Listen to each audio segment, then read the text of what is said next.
है दोस्तों, कैसे हैं आप सब। उम्मीद करता हूँ आप सब ठीक होंगे। आज का हमारा स्टोरी है इंसानी जज्बे की सच्ची कहानी।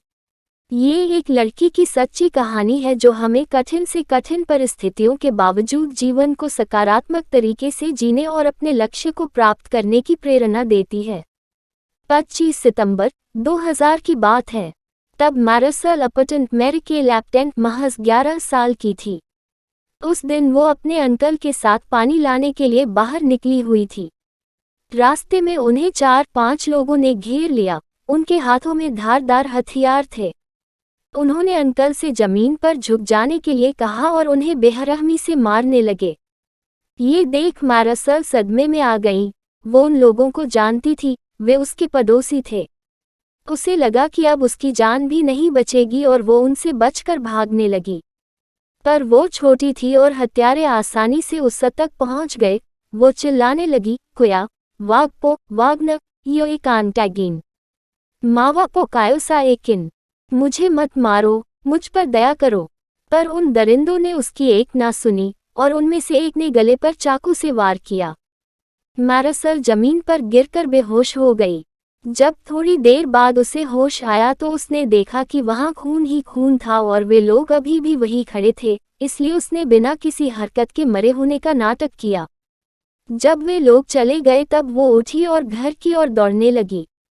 भागते भागते ही उसने देखा कि उसकी दोनों हथेलियां हाथ से जुड़ी लटक रही हैं। यह देख मैरिसल और भी घबरा गई और रोते रोते भागती रही। जब वो अपने घर के करीब पहुंच गई तब अपनी माँ को आवाज दी। माँ बाहर आई और अपनी बेटी की ये हालत देख भयभीत हो गई। उन्होंने बेटी को तुरंत एक कंबल में लपेटा और हॉस्पिटल ले गईं। हॉस्पिटल दूर था। पहुंचते पहुंचते काफी वक्त बीत गया। डॉक्टर्स को कोई उम्मीद नहीं थी कि वे मैरिसल को बचा पाएंगे, पर 5 घंटे के ऑपरेशन के बाद भी वो जिंदा थी। पर डॉक्टर्स उसका हाथ नहीं बचा पाए थे। परेशानियां यही नहीं खत्म हुई। जब वे वापस गए तो उनका घर लूटकर जलाया जा चुका था।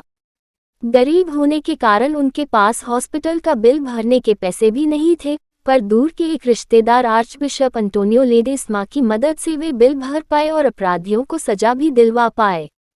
इतना कुछ हो जाने के बाद भी मैरिसल ने कभी भगवान को नहीं कोसा कि उसके साथ ही ऐसा क्यों हुआ, बल्कि उसका कहना है कि ईश्वर में विश्वास रखते हुए मैं और भी दृढ़ निश्चयी हो गई कि मुझे एक सामान्य जीवन जीना है। मुझे लगता है कि मैं दुनिया में किसी ज़रूरी मिशन के लिए हूँ, इसीलिए मैं इस हमले से बच पाई हूँ। मैरिसल ने हाई स्कूल की पढ़ाई पूरी की और 2008 में होटल मैनेजमेंट का कोर्स भी पूरा किया और बचपन से खाना बनाने के शौक के कारण 2011 में शेफ बनने की शिक्षा पूरी की। मैरिसल अपटन हिंदी 2 इतनी बड़ी डिसेबिलिटी के बावजूद जीवन में आगे जाने के जज्बे को आसपास के लोग नज़रअंदाज नहीं कर सकते थे और जल्द ही मैरिसल को मीडिया हाईलाइट करने लगा। ऐसे ही एक कार्यक्रम को देखकर होटल एड्सा शांग्री-ला, मनीला, फिलीपींस ने उसे अपने यहाँ किसी प्रोजेक्ट पर काम करने का मौका दिया। मैरिसल के साथ काम करने वाले शेफ अल्जामिल बोर्जा बताते हैं, वो मदद के लिए सिर्फ तभी पुकारती है जब उन्हें कोई गर्म पात्र हटाना होता है या किसी शीशी का चिकना ढक्कन खोलना होता है। मैरिसल आज भी उसी होटल में बतौर शेफ काम करती है और अपने जज्बे के दम पर लाखों करोड़ों लोगों को प्रेरित करती रहती हैं। मैरिसल अपटन हिंदी 3 फ्रेंड्स, अक्सर हम अपनी लाइफ में आने वाली छोटी मोटी परेशानियों से घबरा जाते हैं और अपना विश्वास कमजोर कर बैठते हैं, पर आज की ये कहानी बताती है कि सिचुएशन कितनी ही खराब क्यों न हो, हम उसे बदल सकते हैं।